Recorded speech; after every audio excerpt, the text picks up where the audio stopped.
Kunjungan begawi dilakukan staf khusus Kementerian Imigrasi sama Pemasyarakatan ke Rutan Kelas 2B Prabu Muli. Kunjungan ini untuk nyelik langsung program pembinaan sama memastikan ketahanan pangan di jero rutan berjalan optimal.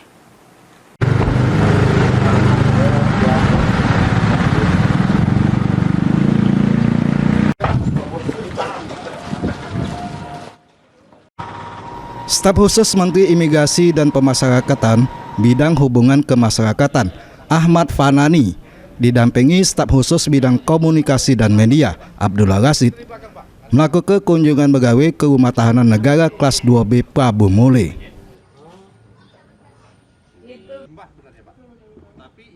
Kunjungan ini merupakan bagian dari sidak pembinaan sama pengawasan pelayanan terhadap warga binaan pemasyarakatan, sekaligus memastikan galau-galau program yang berjalan selaras dengan astacita Presiden Prabowo Subianto sama 13 program prioritas Kemenimipas.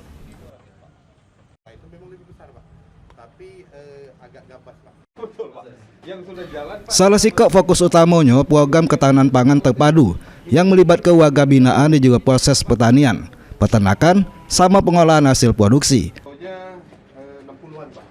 Program ini dianggap pacak mendorong kemandirian sama ngenjuk keterampilan praktis untuk warga binaan.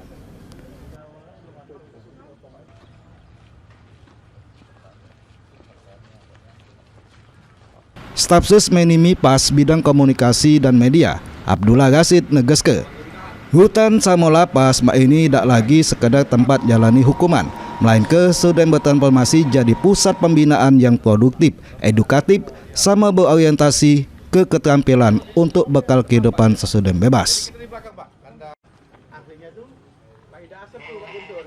Jadi saya bersama Pak Fanani ya dari Kementerian Imigrasi dan Pemasyarakatan, kami ditugaskan oleh Pak Menteri itu memang selalu melakukan kunjungan ke daerah-daerah. Ya, ke provinsi-provinsi, terutama ke provinsi yang ada UPT-UPT.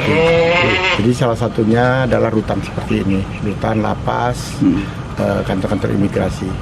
Apa yang kami sampaikan di sini? Yang pertama tentu kita melihat seperti apa pelaksanaan dari program-program yang ada di rutan-rutan tersebut.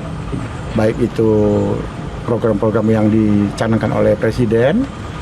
Tentu juga ada yang kami periksa juga namanya 13 program akselerasi dari Menteri Imigrasi dan Pemasyarakatan. Sejauh apa pelaksanaannya di UPT-UPT tersebut? Ini yang nanti kami laporkan kepada Pak Menteri. Yang terakhir tentu kami turun ini untuk melakukan pengawasan terhadap program-program ini kan udah. Sementara itu, Kepala Rutan Prabu Muli Sandi Wiguna mengungkap ke Rutan Kelas 2B Prabu Muli berkomitmen untuk terus mengembangkan program pembinaan, inovasi pertanian terpadu, sama pengolahan produk supaya punya nilai jual sama manfaat untuk warga binaan. Jadi mereka sesuai instruksi Bapak Menteri melakukan monitoring dan evaluasi, memastikan bahwa layanan di Rumah Tahanan Prabu Muli berjalan dengan baik. Juga mereka memastikan program ketahanan pangan UMKM di rutan berjalan diupayakan dengan maksimal. Jadi dari rutan Prabu Muli, jadi yang saat ini tengah kita laksanakan adalah budidaya tanaman nanas, UMKM-nya adalah olahan serat nanas itu sendiri dan juga peternakan domba. Dan beliau staf khusus mengapresiasi rutan Prabu Muli yang bisa dengan cukup maksimal melaksanakan program ketahanan pangan dari Menteri Imigrasi dan Pemasyarakatan. Anggi Perkasa, PAL TV.